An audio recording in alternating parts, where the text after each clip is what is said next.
Hi, everybody, and welcome aboard to Local Matters, where living local never felt so good. You know, when we hear about power couples, many times our minds may leap to glamorous celebrities like Jay-Z and Beyonce, or Will and Jada Pinkett Smith, where both members have climbed the ladder of success, becoming rich and powerful and famous along the way. But what about couples who commit to looking outward, giving back and creating change in their community, while many times scrambling to find resources to get the job done? For many, these type of couples are redefining the term power couple in their own right. So stay with us because we're going to meet a Calhoun County power couple working together to create change. You know why? Because if it's local, it matters. Dance. Let me see you move. Love never felt so good. Can't I die if it ever could? Not like you. Oh. Hi, everybody. Welcome on back to Local Matters, where living local never felt so good. You know, Hollywood power couples, generally, they have the resources they need to make ways for change. But what about power couples who aren't rich or famous, many times scrambling to find resources they need to maximize opportunities and minimize injustice in our society? Joining me today is a local couple who are redefining the term power couple in their own right. Welcome aboard to Local Matters. I have with me Mr. Ronaldo White and his lovely wife, Miss Jennifer White. It's so good to have you guys aboard. Thank you for having us. Thank It's you great so to be much. You here. guys are doing some amazing things here in our community. Your hands are, in fact, are all over the community. And I mean, in areas of education, ministry, nonprofit, I mean, you name it, you guys are there. So it's so great to have you aboard. Thank you. I mean, Thank you. you guys are not, you know, you're not Anastonians. You weren't born here, of course. Tell me a little bit about how you guys found your way into Calhoun County, into Anniston. Well, I got here first. I got here in 1988. I was a member of the 14th Army Band. I was a piano player. Okay. And after I finished my term in 1991, I went back home to Miami and stayed here for 7 years. And this time when I came back with my wife. And we were still newlyweds when we got here. Oh, so Yeah. good. So still newlyweds. And so when you guys got here, I know it was not too much longer. A couple of years later, I believe it was 2004. You guys started a ministry. Talk to me about that ministry. Well, our ministry happened to be a mistake that just happened one day. A mistake. Yes, we didn't plan on it. We didn't know exactly what we were coming for. We felt from God that we needed to be here.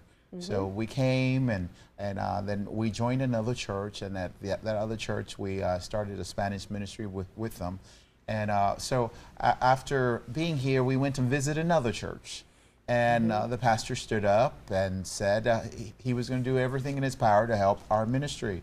Okay. So the following Sunday, we had a church building, and we had a church. So that's how our ministry began. And a lot of times, that's how things will happen when it's really meant to be. You don't have to go searching and looking and trying. Things will just sort of fall in your lap, if you will. Right. So I understand, too, that in your ministry, you really do call to consciousness. You really do call to conscious this sort of idea of dealing with racism. Talk to me about how you're doing that. Well, when we moved to Alabama, it was very different for us. You know, we grew up in Miami, and Miami is a melting pot. So Yes. in Miami, you have people from everywhere, and then you have people that are their tone of their skin are different. Yes. And whenever you meet someone, you ask them where they're from. You don't assume to know where they're from because there's so many countries, you most likely are going to get it wrong. When we moved here, it wasn't the same for us. It was hard for people to understand us, and they always wanted to put us in a box. And every time we went somewhere, it's like, okay, I am Hispanic, I am black. But I felt like I was forced to have to pick one or the other. And it got so bad that I thought something was wrong with me. I thought that, you know, the way how I thought about myself had to be a complete Now, mistake. this is when you were where? Here. When you first came, right? Because Well, right. it wasn't when I first got here. When I first got here, I felt like, you know, I lived in Miami. It's very normal. I'm Right. Hispanic. Right, That's not right. unusual. But after being here for maybe about 10 years Yes. and always running into the same wall, I thought maybe there was something wrong with me. Maybe Well, I didn't understand what it is to be black and Hispanic.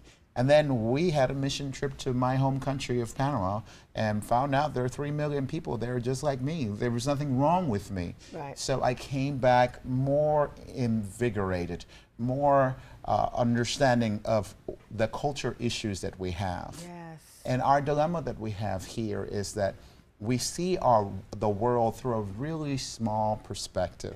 Small prism. Right, and we want to put everyone in those categories, and everyone doesn't fit in those. If I was a dog, I would be considered a mutt. So, But you're not, thank God. right. So I'm using that analogy because Yes. a dog would not pick, okay, are you pit bull or are you shih tzu? Right. You know, it won't pick one or other. It's like that's who they are. Well, people are that way too. They're a mixture of different things. And when you mix something, you can't tell them, pick what part of your mix you want to be. Yes. And that's a dilemma that we have here. So in our ministry, we deal a lot with racism, with racial conflict. Our church is it's very eclectic. We have different races, different ethnicities. We even minister in 2 languages at the same time. Wow. So, but to have a church that's diverse, you have to want diversity. So we want diversity because we grew up with diversity. We feel uncomfortable going somewhere and it's just one kind. We want to see the difference, you know. And I think people are like flowers. You know, God made us like flowers. If you can enjoy white roses, I think they're beautiful. Right. But when you mix flowers together, make a bouquet of flowers, you have the big flowers, the small flowers, the non-flowers that are just leafy, you know, those tiny flowers and, you know, baby's breath. And when you put it together, then you have this beautiful bouquet. And to me, people are that. You know, get to diversity, stick them together, and you'll find that really somehow. see what. Right. You know what? We've got to go to break. I want to talk more about this because I can certainly understand sort of kind of what you went through. I grew up in Hartford. I went to high school. I graduated from Hartford High, and 85% of my graduating class were Hispanic, and many of them, and I too, when I first went to Hartford High, I was in the 9th, 10th grade, and so I had this sort of vision that Spanish people looked a certain way, and I didn't think that they were darker, and some were darker than me. Right. So when I would be with my friends, they assumed that I was Spanish too. So I kind of went through that idea to say, no, I'm not Hispanic. I'm African American. Why do they think I'm Spanish? Because I'm not. So we're going to talk more about what you're doing in your ministry with culture, but we also want to talk a little bit about immigration. That's a very hot topic that's going on in our country. And I want to get your perspective on that too. So we'll be right back with more Local Matters.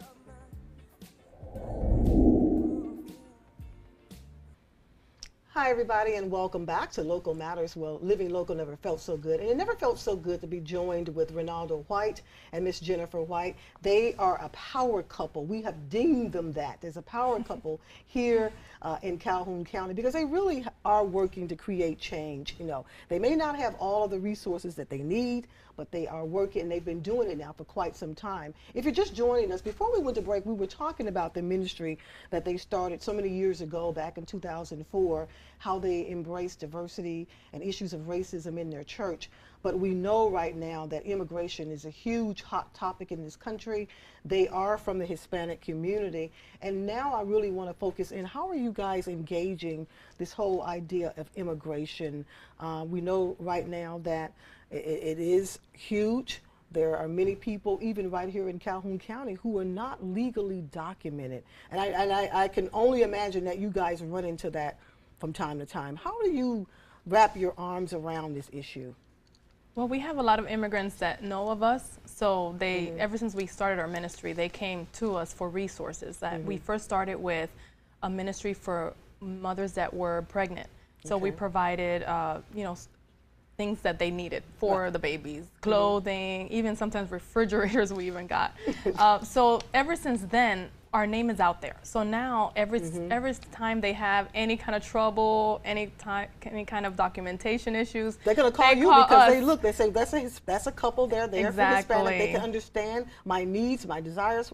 They're gonna call you. And they speak English. I mean, I remember one time they got a hold of our address and we had a line of people outside at 5 in the morning so we can help them fill out an application. To fill out applications. Yeah, and even in our church services, we would have church, and then after church they would have a line, and we would help them with filling out applications for jobs.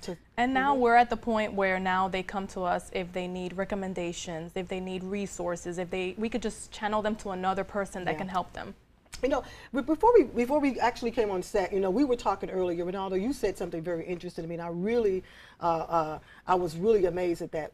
Education is so key because many are here illegally and they don't even know why they're here illegally. They don't even know that they're here illegal. Talk to us about that. Well, in their country is different than our country. You know, when you have absolute power corrupts absolutely. A reason why a lot are here illegally is because to come to the United States, they have to have resources already to pay for it. You have to pretty much pay everyone down the line so you can come in legally. So the average cost, it will be about 10,000 American dollars. Wow. So they can get here legally. Right. Well, they're poor. They don't have that. So they don't have those resources. So they come in and they're coming in here to have a better life. Now, I am the first one to tell you, if you have someone here that's illegal and they're committing crimes, send them back. Send them back. So no questions asked, hands down. Right, hands down. If you can't do right, then we don't need you. But there are people who are good people, who are working regular jobs, who have their kids in school, who came here for a better life. They're not getting rich. The jobs, honestly, that they have are jobs that people don't want to take. They don't want to take anyway. So when we're complaining about they're taking our jobs, you can go take one of those jobs if you want to. I know I personally don't want to pick tomatoes or any of those things. Right. So to me, they're necessary. They're necessary. So the ones who are working, who want to do good, we want to help. Now, we are not a legal entity, so we can't help them become legal. Much, right. So we can point them at different directions. Then you have those who are almost born here, because they came here when they were infants. When they were babies. So they've been here all their lives, and they even have the American attitude, the entitlement. And they have this, and picked up along their own culture and values along the way. And then they hit 16. And then they can't get a driver's license. They're not here legal. They came here when they were 3 months old. When they graduate from high school, yes, they got a diploma, they got the diploma, but they can't go to college. Can't get into college. So they have a whole set of new problems that we don't have to deal with. Right. So we're trying to help. And every time we try to help, we have at the same time go through our own little filters. Are you for good or are you for bad? So if they're here for bad, then hands off, we can't help you. Right. But if you're here for good, if you want to help us become a greater nation, then I think we should all do everything we can to help them. Right. And I know, and speaking of help, I know, Jennifer, you are working, we're going to talk this, I've got to go to break because I can hear them in my ear already. You are working to help our community become more and more diverse in terms of even learning how to speak Spanish. I know you're working at Donahoe and at RMC. So when we come back, I want to talk more about that. So don't go away. We've got much more to talk about when we looking at these issues of immigration. So we'll be right back with more Local Matters. Okay, I just spit on you. I It's am okay. so sorry. Hi, everybody. Welcome on back to Local Matters, where living local never felt so good. I'm Dottie Rimpsey. Never felt so good to be joined with Mr. Ronaldo White, his lovely wife, Jennifer Wright. They are members of our community, Hispanic members of our community, and they have their hands all over this community. They have been deemed a power couple because people look to them for leadership. Right now, immigration is a hot topic. It is huge in this country, and they are here in the community, and they have been offering what little they can when it comes to issues of immigration. Many people coming here that are not legal will call them, have called them in the past, what do I do, where do I go? You guys have been here in the community long enough now to have built some credibility, so that's a good thing that people are calling you. Jennifer, you are at Donahoe teaching Spanish right now. Yeah. Talk to me about your role there at Donahoe. Well, at Donahoe, I have the wonderful opportunity of teaching every level of Spanish. So I teach the elementary school level, and I teach the middle school level, and then even the high school level. So I get to see all the different progressions of how to teach the kids. Yeah. So in one class, I'm dancing around, playing and singing, and in the other class, well, I'm Right. actually doing the same thing, dancing around, playing. But we do more serious things, and I really like it there. I like introducing the culture there. I like to be able to bring food I was and, just curious, the culture. introducing the culture. And I know you do a lot of cooking sometimes and bringing in different foods and introducing them to the culture. That's right. It's really nice to see that when I go to Publix, that all the stuff is sold because my students are buying the things I told them to buy. Right, you going in there, wait a minute, I So, can't even find, so yeah. who's been in here buying all of this stuff? Yeah. Exactly. So I get to school and they're like, "Oh, Senora White," that's what they call me. They said, "We bought Senora this." White, Yeah. yeah. We bought this and we bought that. We tried this, and it's just pretty cool that you're putting an imprint in children's lives and just leaving them with a good memory of Spanish and what the Spanish culture is. Talking about maximizing opportunities. Also, you are teaching, I understand here, this is a medical Spanish at RMC. Oh, Talk yes. to me about that. Yes. Yeah. Well, I love the medical field. We've been doing medical missions for a long time. So when RMC asked me if I can teach a medical Spanish class, I just jumped on it because I thought that would be a great way to help them. They encounter a lot of immigrants that come in through the Sure. hospital, especially the ER room. Sure. And sometimes they have to print out papers and give it to them, but they're getting to the point where they want to go ahead and speak to them. So I'm trying to teach them like a broken down Spanish that's not your fluent, but at least where they can say certain things, the greetings, how to take vital signs, and we play games, and basics. yeah, we play games, we sing, I have those medical professionals doing head and shoulders, knees and toes and stuff. So I just want them to grasp it and remember it. So that's what I'm there for, to make them remember certain phrases that will help them with their patients. And they will, because I don't know, during my last break, I mentioned when I graduated from Hartford High, 85% of my class were Hispanic. Now, when I was in high school, I learned a great deal of Spanish, and I picked it up really fast because I was around my friends who were all from the Hispanic culture, and they taught me, and I remember certain things like dame un beso, Yeah. cállate la boca, Yeah. shut your mouth, certain things you can remember, you will hold on to. So That's what you're right. doing, it may seem minimal, but I'm sure it's going to impact them there at RMC. Maximizing opportunities. Here's another place where I know you're maximizing opportunities, Carver Community Center. Oh yes, that place is very dear to me. Our organization, along with the Wes Anderson Foundation, has been doing health classes and Zumba classes for about 5 years now. And Ronaldo was there with me for a long time teaching health classes, and then I have been doing the Zumba class for children and for adults. And many gyms don't allow children to be with their parents while they're doing Zumba, and this is like one of the few places that you can have both of them together, and I could watch them carefully and see their moves and just see them having fun and seeing ladies that you just Look at want that to, class. I mean, that's Yeah. that's That's wow. Look that's at the actually at the people. meeting center. Yeah, That's at the meeting That's center. at the What was meeting going on center. there? What was That going was on a conference years ago that was with the Community Foundation, and sometimes I get invited by organizations to come and do Zumba, even churches. I get to speak and then do Zumba, and was one of those conferences where I was able Yes. to ignite the fire Yes, for him in the yes. beginning. Either I end the conference with fire or I start it with fire.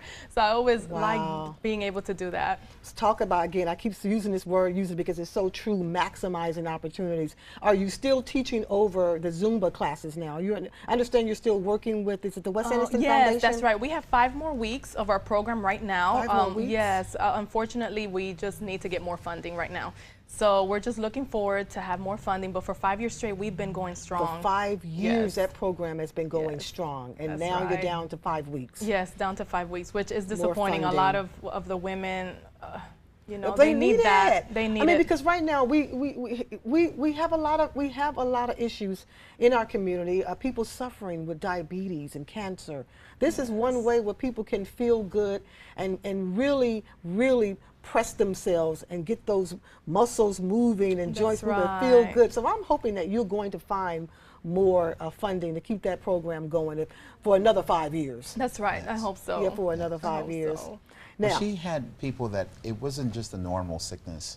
She would have people that are suffering with depression. yes. Yes. And they'll come to the Zumba class. That's another and real big hop out of the Mhm. depression just by doing a little exercise with some crazy lady. Yeah, right. You know what I mean? And that's another big item too that many people in our community, that's in the years past, we would say, well, someone's depressed, they're depressed. But depression can really impact your life so much that you can't even work anymore because Right. you don't have enough strength to even get out of the bed. Right. So the fact that people that suffer with depression were able to come and to take part in it and walk out and feel like for a minute they would feel like I can pull it back together. Yeah. You guys are doing, as I mentioned when we opened, your hands are all over this community. Your foundation what is the name of your foundation that you have? I understand you have a foundation as well. Yes. It's called Bilingual Kids Incorporated. And the Harvest Ministry is also a ministry that you have too, right? Yeah, Harvest Right. International. Harvest International Ministry. And Okay. the two are separate. Okay. So if someone really wanted to contact you right now, I want to give people an opportunity where they can reach you. If they're interested in having either one of you to come out to speak, Ronaldo, I know that you are a pianist. You are also play the violin. We've just talked about all of the amazing things that you guys are doing in this community. If people want to reach out to you, they can do so through your ministry, the Harvest International Ministry. Yes. And your phone number is there. Yes. Your phone number is there. I just can't say enough that to see you guys in this community working and doing what you're doing, it's to really maximize opportunities for people. Thank you so much for coming. Thank you for having aboard us. We Local appreciate Matters. it. Thank you for having I am us. so honored to have you guys here, and so of course honored to have you guys watching Local Matters each and every week, because without you there would be no Local Matters. So I want to wish everyone a good night, and we'll see you back here next week. You know why? Because if it's local, it matters. Good night, everybody.